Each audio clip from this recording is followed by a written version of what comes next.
Hoy, el lunes 6 de mayo de 2024, llegamos a la emisión número 538 de la memoria histórica aún no contada del conflicto armado en Colombia. Y vamos a ver el primer golpe a las redes urbanas del ELN en Bogotá con condena en abril y mayo de 1965. Este es un episodio que poco se quedó la trascendencia, pero que ocurrió poco tiempo después de la aparición formal del ELN con el asalto a Simacota. Y aquí en Bogotá ocurrió una operación urbana muy importante, dirigida por un juez penal militar que fue quien tomó la iniciativa con base en unos indicios, unas averiguaciones, de hacer un allanamiento a un hotel de mala muerte en el sur, en el centro sur de Bogotá, y allí se le causó la primera acción importante de parte del Estado contra las redes urbanas del ELN. Adelante, mi coronel. Mi coronel, ¿cuál fue la primera acción terrorista del ELN y qué enseñanzas se hicieron públicas acerca de la organización de este grupo narcoterrorista? Pues la primera acción del ELN se refleja en esta foto, que fue el asalto criminal al municipio de Simacota, Santander, donde fueron asesinados un suboficial de la policía, un agente de la policía, un particular y dos soldados. Y fue la primera vez que apareció el ataque terrorista de un grupo armado con fines propagandísticos contra Colombia, ya que lo que han hecho ante las FARC, los bandidos liberales y conservadores y comunistas, era entrar a asesinar a todo el mundo y se iban. Aquí ya aparecen arengando a la población, hablando de una plataforma comunista de lucha que un mes después fue, o 2 meses después fue repetida por las FARC, como lo hemos explicado varias veces en INSA Cauca. En esta foto se ve gente muy humilde transportando los féretros hacia la morgue para continuar con el proceso legal de reconocimiento de los cadáveres y proceder a su sepultura. Entonces, esa fue la primera acción terrorista del ELN en enero de 1965, municipio de Simacota, Santander del Sur. ¿Cómo describió el diario El Tiempo el ataque terrorista del ELN contra la población civil del municipio de Simacota, Santander, en enero de 1965? Este fue el titular que publicó el periódico El Tiempo. A tiros, 100 bandoleros se tomaron a Simacota. Resaltamos de ahí que por lo menos en esa época tenían sinceridad los periodistas y llamaban las cosas como son. Ahora ya les dicen insurgentes, miembros del ELN, presuntos miembros del ELN. En ese tiempo había menos insensateces y se llamaban como son, bandoleros, bandidos, terroristas, criminales. Y dice que saquearon varios depósitos de dinero, o sea, las entidades bancarias que había en la ciudad fueron atacadas por los delincuentes, atacaron al ejército que llegó a apoyar a la policía y huyeron hacia los montes de Chima. Y luego pues ya describen cómo llegaron, por dónde entraron y resaltaban que entre los terroristas iba una mujer eh, a la que le decían Mariela, la mona Mariela de 19 años de edad, que fue como un símbolo de esa acción terrorista y que asesinaron al sargento segundo del puesto de policía, que luego fueron a las agencias, a las oficinas de la agencia de Bavaria, donde violaron la seguridad de la caja fuerte y se robaron varios miles de pesos de la época, que hoy en día son millones, que se robaron 53.000 pesos de la caja agraria, que eran los dineros con los que se apoyaba a los campesinos en la región para los distintos proyectos, y que también asaltaron las oficinas de correos, telégrafos y teléfonos y destruyeron cualquier comunicación con el área exterior. Eh, Explica cómo aparecieron, explica también que el gerente de la Caja Agraria salvó o fue el que dilató que cometieran más crímenes porque se demoró en abrirles la caja fuerte para que se robaran el dinero y que pues ya existía la alarma y la información de que los bandidos venían hacia el municipio, pero que ni las autoridades civiles ni nadie creyó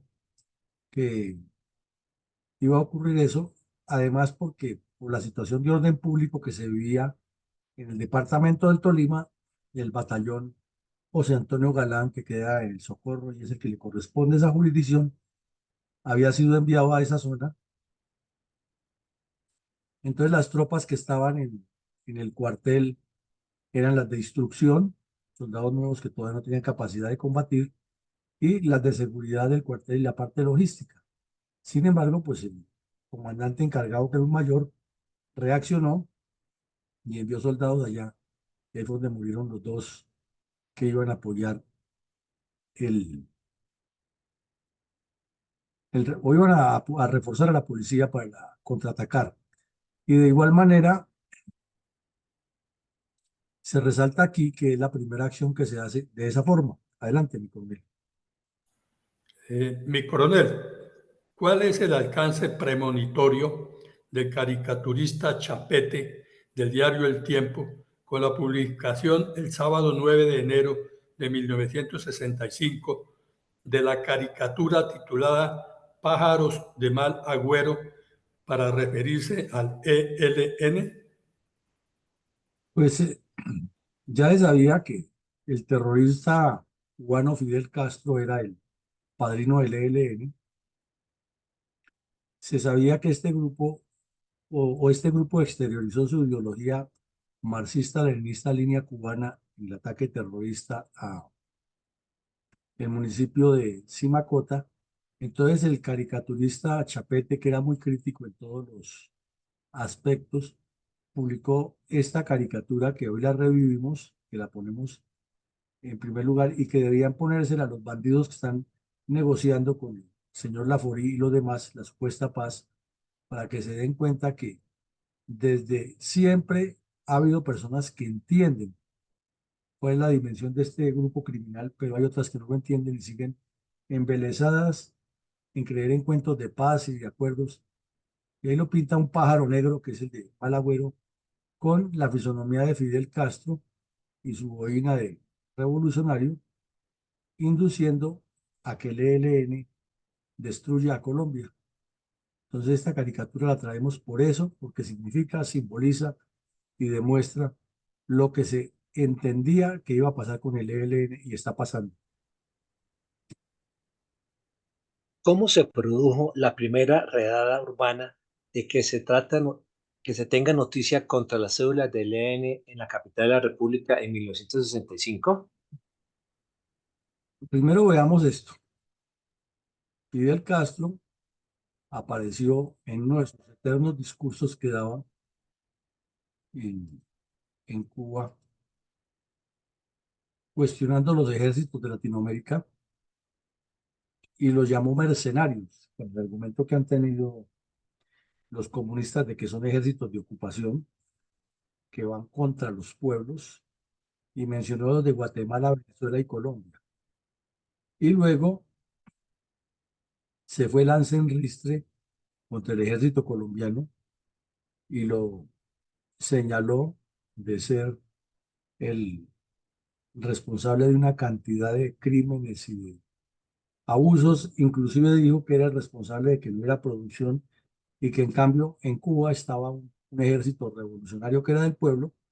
y que le ayudaba a producir 4.600 toneladas eh, de azúcar en la última zafra de caña de azúcar. Entonces, que eso era lo que necesitaba Colombia, no ejércitos que reprimieran al pueblo e inclusive eh, dijo que como Estados Unidos le había prohibido el comercio, entonces que tocaba trabajar a puro machete hasta 1968, que, o sea, 3 años después que la Unión Soviética ya le pudiera enviar todas las máquinas que necesitaba. Pero que ahí estaba la revolución y que eso es lo que tocaba aprender en Colombia y no un ejército persiguiendo a revolucionarios convencidos. Esto fue una intromisión gravísima en la parte interna de Colombia que nadie le dijo nada, como suele suceder. Y por eso ese bandido se caracterizó en toda Latinoamérica por meter la nariz en todos los países con el cuento de que desafiaba a Estados Unidos, pero lo que estaba promoviendo era el terrorismo y la insurrección abiertamente. eh, y al contrario, en las universidades se lo presentaban a los jóvenes como el adalid y como el salvador del planeta. Entonces, Mi coronel, ¿a qué se referían los medios, perdón, de comunicación en febrero de 1965 cuando mencionaban en sus titulares la palabra el terrorismo de la paz? resulta, mi coronel, que el Botelucho de mala muerte, eh, que quedaba en el centro de Bogotá, se llamaba así La Paz, y quedaba ahí en la carrera sexta con calle séptima, muy cerca a un edificio que funcionó muchos años. Inclusive la DIAN y el Ministerio de Hacienda figuraban allí, funcionaban allí, que lo llamaban el Palacio de los Ministerios. Y en ese hotelucho eh, fue encontrada la primera célula urbana del ELN y se realizó ese trabajo porque el juez 53 de instrucción criminal, el doctor José Muñoz Martínez, tenía la información que hay en esas residencias, estaban los bandidos, hizo el allanamiento y se produjo la captura, el decomiso de una gran cantidad de material. Los dos sujetos se alcanzaron a volar inicialmente. El más indicado, el más que tenía más indicación, era un sujeto de apellido Melo Suacha, que tenía un recorrido ya muy amplio en actividades con el Partido Comunista y era mecánico dental, que era muy común en esa época, haciendo prótesis paralelas con los consultorios odontológicos. Los llamaban los teguas y eran expertos en hacer eh, prótesis removibles, tomándole las impresiones de las personas y sin tener una preparación científica como un odontólogo. Y el otro que estaba comprometido allí era un sujeto de apellido Fuentes, que era tipógrafo y era el encargado de producir toda la propaganda de lo que llamaban el Frente Armado de Liberación Nacional, o el ELN. Y desde luego, la primera orden de captura apuntaba a la señora Lola Vargas de Moyano, esposa del dueño del hotel, y José Francisco Cristancho, su compañero sentimental, como encubridores de los dos terroristas. Y luego se produjeron otra gran cantidad de capturas en Bogotá con base en el material que se incautó y las declaraciones que dieron los capturados. ¿Cómo se produjo, cómo se produjo la primera redada urbana de que se tenga noticia contra las cédulas del EL en la capital de la República en 1965? Bueno, entonces, cuando estos sujetos fueron ya puestos a disposición de la justicia, ya fueron condenados de una manera rápida, se destapó toda la información de cómo ha sido. Se dijo que el 26 de febrero de ese año, el doctor Muñoz Martínez, hábilmente asesorado por agentes del L2, allanó el hotel residencia situado en la carrera séptima con calle 626, y que eso quedaba a escasos metros del Palacio de los Ministerios, y resaltó que ya el ELN había activado 6 bombas antes contra ese Palacio de los Ministerios por la razón elemental de que allí quedaba un centro de administración importante, había varias entidades del Estado que estaba muy cerca del Palacio Presidencial de San Carlos, eh, y también pues cerca del Palacio Nariño, que de igual manera quedaba muy cerca del Congreso de la República, la Corte de la Alcaldía Mayor de Bogotá. Y lo más importante era que se tenía todos los indicios que los terroristas preparaban toda su actividad ahí en ese hotelucho, salían y cometían el acto y regresaban tranquilos y no había quien los hubiera detectado, pero obviamente los agentes de inteligencia ya lo tenían ubicado y el juez,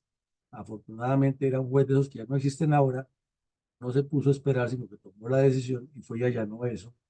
acompañado por solamente dos agentes del F2 y encontraron ahí bombas listas para funcionar. Eh, en la alcoba de los dueños del hotelucho había dinamita y pólvora, había mecha lenta y había otros objetos similares para preparar bombas. Y en otras piezas del hotelucho encontraron eh, panfletos del Partido Comunista, volantes, instrucciones, había el ejemplar o el primer ejemplar del periódico Liberación que relataba todas las razones para el asalto a Simacota. Había una crónica de cómo hicieron el asalto y detectaron que todo eso se manejaba una cantidad de documentos que era con claves, por ejemplo 44A25, y que eso, al traducirlo en letras, significaba los contenidos criptografiados que tenían también la forma de transmitirlo por medio de estaciones de radioaficionados. Y los mensajes en clave, pues tenían nombres como árbol, chico, azucena, brincos y tal. Y luego también se determinó que en esa primera incursión de la fuerza pública y de la justicia, fueron capturadas 6 personas, de las cuales liberaron a 4, porque se comprobó que eran transeúntes de los que venían a la ciudad a hacer una gestión que no tiene nada que ver y se quedaban en el hotelucho ese por el precio que tenía seguramente. Eh, Luego ya explica todo el procedimiento, resaltan que los medios de comunicación hablaron que los terroristas de la paz o el terrorismo de la paz, porque como el hotelucho llamaba La Paz, entonces le pusieron los dos títulos de manera como satírica, pero a la vez tragicómica, que estos sujetos fueron trasladados de inmediato a la cárcel y que de manera muy rápida y expedita fueron procesados. Entonces, todo ese desarrollo se hizo rápido y se determinó que los responsables principales eran el tal Melo Suacha y el otro bandido Fuentes, David Fuentes, que eran quienes habían cometido las acciones anteriores y se ocultaban allí con la complicidad de los dueños del hotelucho. Mi coronel, ¿por qué inicialmente los medios de comunicación se refirieron a audiencia contra los terroristas Francisco Melo Soacha y Luis David Fuentes como reos ausentes? Porque se volaron los dos, mi coronel. Solamente se estableció, pues ya tenía antecedentes, sobre todo el tal Suacha, Melo Suacha, y se volaron. Entonces continuó la búsqueda, pero ya se sabía que ellos dos eran los responsables de todos estos hechos y con el material que encontraron, pues no tenían forma de eludirla y los dos capturados de los dueños del hotelucho tuvieron que confesar todo y eso condujo a nuevas capturas y las nuevas capturas confirmaron y pues el tal Fuentes era conocido porque trabajaba en una tipografía por ahí cerca y se quedaba en el hotelucho y lo mismo el otro bandido tenía ya antecedentes de ser miembro del Partido Comunista. Entonces, inicialmente lo juzgaron como reos ausentes. Posteriormente fue capturado Fuentes, el tal Melo nunca fue capturado. Nada de raro que ahora sea, ya en su senectud, si está vivo, un asesor de Petro en asuntos de la vejez. ¿Podríamos entonces decir que hubo prontitud en la justicia para actuar en este caso de terrorismo comunista contra los colombianos? Y hubo prontitud, primero por la decisión que tomó el doctor Muñoz Martínez, que no se puso a darle vuelta al asunto, sino que fue directo al grano, donde tenía la información, allanó, capturó, incautó procesó muy rápido, tomó las decisiones y en breve, amén de que había habido una reforma a la justicia, produjo la primera condena que se conoce en Colombia por actos subversivos comunistas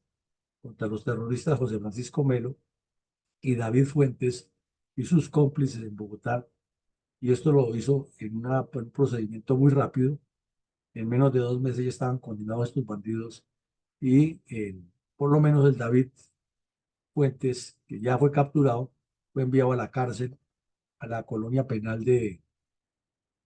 La Gorgona, a purgar su condena por los años que le impusieron. Bueno, mi coronel, ¿y qué estaba ocurriendo en ese mismo momento en la zona del Pato, en límites de los departamentos de Huila y Caquetá, en la zona más conocida como la República Independiente del Pato, organizada por el Partido Comunista y su banda armada FARC? Pues mi coronel, es la demostración de que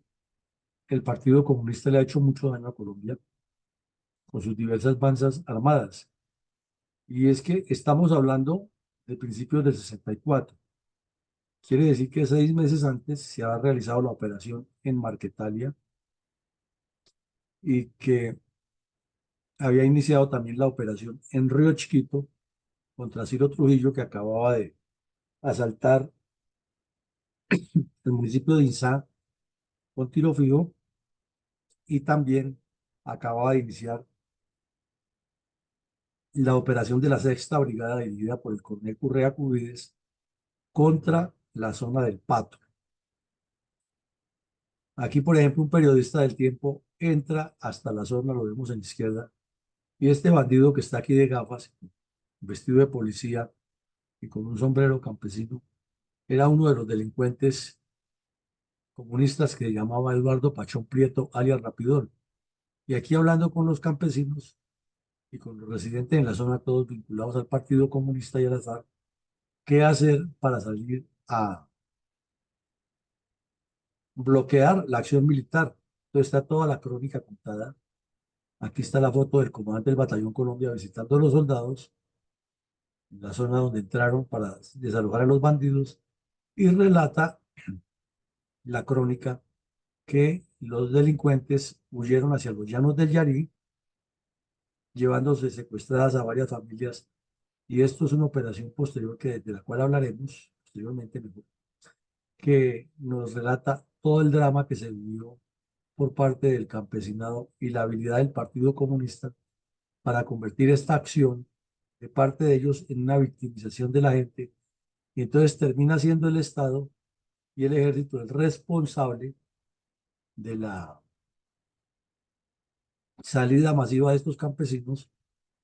con una persecución al pueblo, cuando en realidad fueron ellos los que sacaron toda esa gente y los que tenían una república independiente similar a la de Marquetalia construida en esta zona. De eso poco se habla ahora, pero en su momento fue muy publicitado y demuestra que mientras el ELN destruía una parte de Colombia al nororiente, las FARC estaban en el centro sur y suroriente dedicadas a construir todo un proyecto terrorista, y que igual que en ese momento, hoy las tropas siguen empeñadas en tratar de sacar a los bandidos de esas zonas con el mismo juego politiquero y la misma actitud de los medios de comunicación, entrevistando a los bandidos, dándoles primera plana, y los soldados exponiendo sus vidas para tratar de darle paz a un país en el que su dirigencia política ha sido incapaz de hacerla. Entonces, ¿qué otros hechos de violencia comunista contra los colombianos se resaltan en los medios de comunicación de circulación nacional y regional? Uno de esos es que había sido secuestrado el industrial vallecaucano Harold Eder, y que apareció muerto, asesinado por los secuestradores.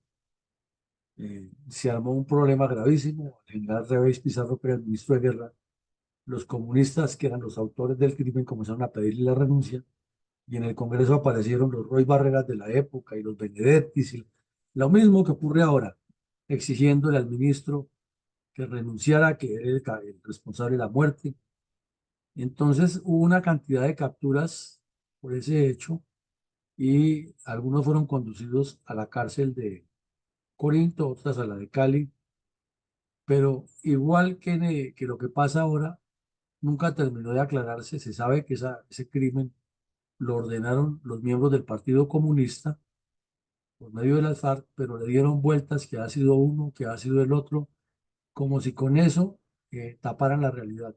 Lo cierto es que el doctor Eder fue asesinado, secuestrado y asesinado, y que fueron capturadas varias personas, y eso se fue diluyendo en el tiempo, y finalmente ni las FARC ni el Partido Comunista ni nadie respondió por el crimen. Por otro lado, se había desatado una ola de extorsiones en el municipio de Arbeláez, Cundinamarca, muy cerca de la capital de la República, a solo 15 minutos en vehículo de Fusagasugá. Era permanente la cantidad de extorsiones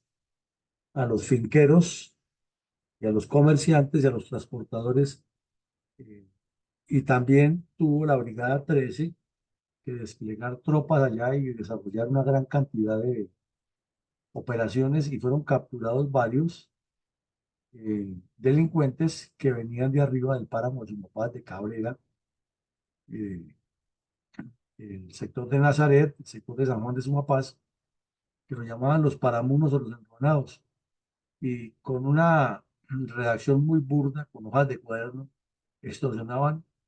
y con esos dineros los recogían para enviárselos a las FARC, al Sumapaz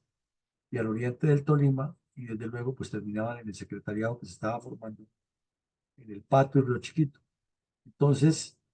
ahí hubo varias capturas, eso se redujo, pero nunca se acabó.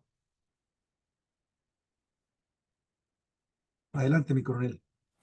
Mi coronel, hemos analizado largamente en esta cátedra permanente de memoria histórica que terminada la violencia tripartidista de los años 1960, se aposentó en las mismas regiones el terrorismo comunista que luego viró el narcoterrorismo comunista. Es decir, la violencia siguió igual o peor, pero en 2016 el señor Juan Manuel Santos aseguró a los cuatro vientos que la guerra en Colombia había terminado. En realidad, trajo el pacto FARC-Santos la desarticulación de las redes urbanas de los grupos narcoterroristas en Bogotá y seguridad total a los miembros de las fuerzas militares y de policía. Mi coronel, la respuesta categórica es no, y la prueba es que en Bogotá se desarticuló una red urbana del ELN, que a menos de una hora y media de camino a Bogotá, en Arbeláez estaban en lo mismo las FARC, que en el Pato estaban organizando desde Neiva y otras ciudades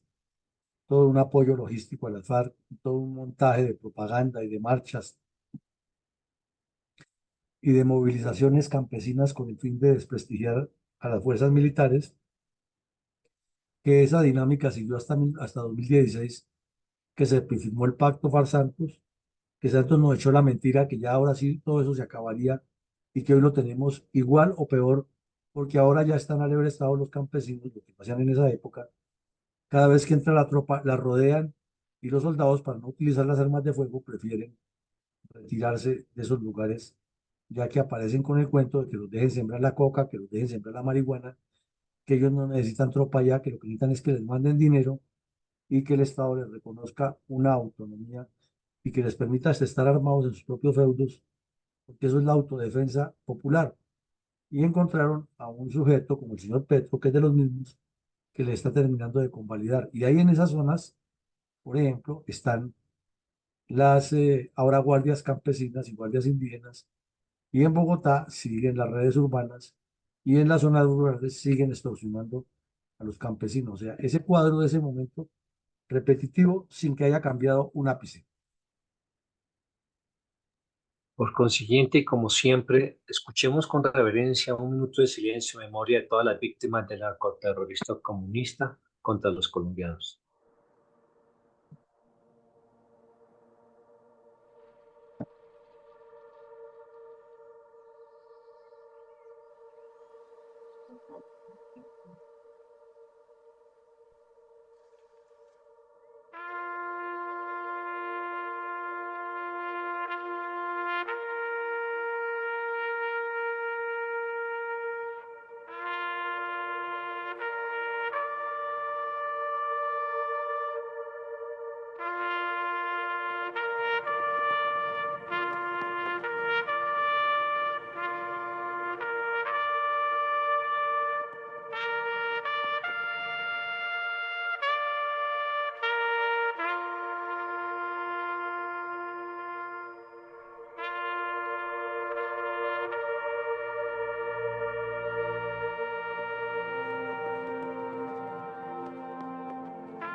Mi coronel Villamarín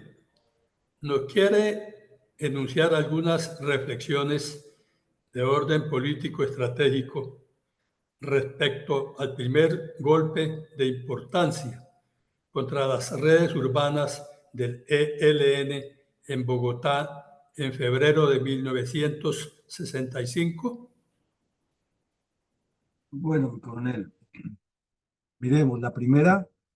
es que el ELN nace, crece y sigue delinquiendo con una estructura combinada rural y urbana. Y que en ese crecimiento hay una responsabilidad inmensa de la dictadura cubana, que es la que le ha dado la mano, y que en ese tiempo Fidel Castro llegó al descaro de meterse en los asuntos internos de Colombia y fuera de eso, de cuestionar al gobierno colombiano y de poner como ejemplo su narcodictadura, diciendo que era lo que tenían que hacer aquí y no en lugar de perseguir a los terroristas. En tercera medida, nos demuestra que los 6 atentados anteriores a esta primera captura, con bombas que estallaron en las sedes del edificio de los ministerios y que eran preparadas ahí a escasas cuadras del Palacio Presidencial, no te lucho de mala muerte, son la prueba fehaciente de que el ELN ha tenido una mentalidad terrorista desde siempre, desde su nacimiento. Pero por otro lado, demuestra que la dirigencia política nacional, siempre muy ávida por manejar recursos e intereses personales, nunca le ha dado la trascendencia a estas redes urbanas. La misma justicia se ha alejado y ha terminado es como defensora de los bandidos en muchos casos o mirando para otro lado con argumentos como derechos humanos y otras perlas, pero lo cierto es que las redes urbanas han sido pocas veces tocadas con incidencia en la acción rural y más bien ha habido mucha cercanía con sectores de la banca y de otras organizaciones que les permiten hasta tener empresas de fachada. Desde esa época ya se sentía con lo que inició a hacer Lleras Camargo y luego su familiar Lleras Restrepo, que los gobiernos instrumentalizarían la paz como políticas de gobierno y que los bandidos instrumentalizarían a los gobiernos con su acción de la paz. Y mientras tanto el pueblo colombiano, como se dice coloquialmente, llevando del bulto debido a que de lado y lado hay instrumentalización para sacar ventajas propias. Al entender que el ELN tiene una estructura rural y urbana y que las FARC tienen la relación del Partido Comunista cuadrillas rurales, nos damos cuenta que hay una importancia fundamental, geoestratégica, de la presencia de las redes urbanas en las capitales para incentivar la revolución en el campo y del campo a la ciudad. O sea, es esencial para cualquier grupo terrorista tener redes urbanas que los apoyen y esos necesariamente tienen que ser núcleos de personas comunistas que son radicales y que están dispuestas a apoyar a los delincuentes en el monte y no como ocurría con Efraín González, Chispas, otros bandidos que lo que hacen era simplemente esconderlos o facilitarles contactos con los dirigentes del partido. Aquí ya hacen parte de lo mismo y también integran las redes urbanas para colocar petardos, para distribuir propaganda, para reclutar a jóvenes, para recibir delincuentes que vienen a hacer coordinaciones, para organizar células de partido, etcétera. Hay una responsabilidad histórica grande del movimiento revolucionario liberal de Alfonso López con el Partido Comunista en la estructuración del ELN. Fue tan descarado en ese momento que la señora María Elena de Crobo, que era una de las dirigentes más visibles del MRL y muy cercana al señor Alfonso López, salió públicamente en el Congreso de la República y dijo,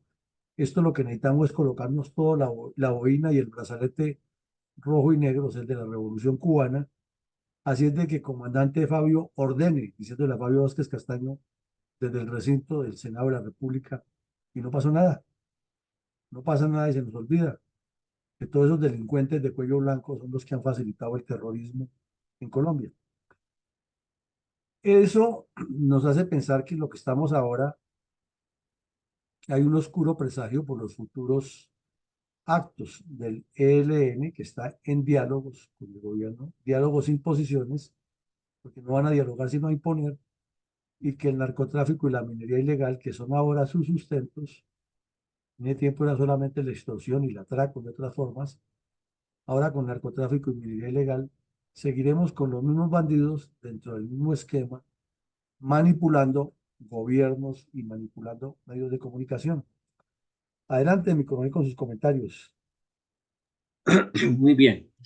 Las acciones permanentes de los terroristas del ELN durante 6 décadas, donde las muertes, la extorsión, el secuestro, el hurto, el reclutamiento forzado, el daño al medio ambiente, el incumplimiento de los derechos humanos, la violación al derecho internacional humanitario, ha sido permanente, los estragos que han hecho en todo lo largo y ancho de Colombia. En estos lugares se ve la intimidación, el amedrentamiento a la población civil y a las autoridades civiles. El rasgo identificativo y distintivo del ELN fue su adhesión a la teología de la liberación, una corriente del pensamiento teológica que tiene sus raíces en la realidad latinoamericana. Fuertemente influenciados por el padre Camilo Torres, el ELN acogería esta parte del pensamiento del sacerdote, quien llegaría a ser uno de sus mayores exponentes en Colombia. Esta teología se basa fundamentalmente en la interpretación del mensaje bíblico como un mensaje de liberación de los pueblos y la cristiandad como una fuerza liberadora de toda opresión. Vemos en los últimos tiempos el distanciamiento de las intenciones de este grupo narcoterrorista y sus verdaderos deseos de continuar con el terrorismo y el narcotráfico, la hegemonía en los territorios que han tenido y hoy se los disputan con las disidencias de la FARC, la Segunda Marquetalia y las diferentes agrupaciones al margen de la ley en Colombia. Es deber de la Fundación mostrar diariamente las atrocidades que estos terroristas, ya que ni en los colegios ni en las universidades la cátedra de historia está suprimida. Información que le llega a los estudiantes, la historia redactada al acomodo de los izquierdistas, difundida a los licenciados educados en universidades públicas con influencia del comunismo y socialismo del siglo XXI. Bueno, muchas gracias. Entonces llegamos a la misma conclusión. Aquí hay toda una instrumentalización de la paz por parte de los delincuentes y una instrumentalización por parte del gobierno de cómo sacar ventajas frente a estas situaciones. Hay contextos geográficos, históricos, políticos y una carga grande, como usted lo menciona, de teología de la liberación, dándole una legitimación espiritual, entre comillas, a estos grupos criminales. Pero en ningún lado tocan algo grave que es la mentalidad terrorista del ELN. Por ejemplo, ahora que están negociando, siempre hablan de que son daños colaterales, pero aquí lo que vemos con este suceso ocurrido en Bogotá un mes después del asalto a Simacota, es que el ELN desde su nacimiento ha tenido esa mentalidad terrorista de intimidación y que ha recurrido a todas las formas de lucha y que ha tenido enclaustrados dentro de distintos sectores de la sociedad una gran cantidad de cómplices y de personas con incidencia en la vida política, social o económica del país, porque no podemos pensar que era que estos dos terroristas que salían a colocar las bombas en ese hotel actuaban solos y que estaban en línea directa con Fabio Vázquez en el monte, ¿no? Aquí en Bogotá había ya gente de cierta prestancia en la Universidad Nacional, como el cura Camilo Torres, que era el gestor de todas estas acciones, y profesores de la universidad y eh, miembros de las comunidades eclesiales y delegados de la embajada cubana. Es decir, una tela muy bien hilada con diferentes fibras desde diferentes sectores. Llegamos al final del ejercicio, nos vemos en todas las 6 de la tarde hoy con el análisis de lo que han sido los 22 meses del gobierno del señor Petro. Feliz día para todos. Buen día para todos. Gracias, mi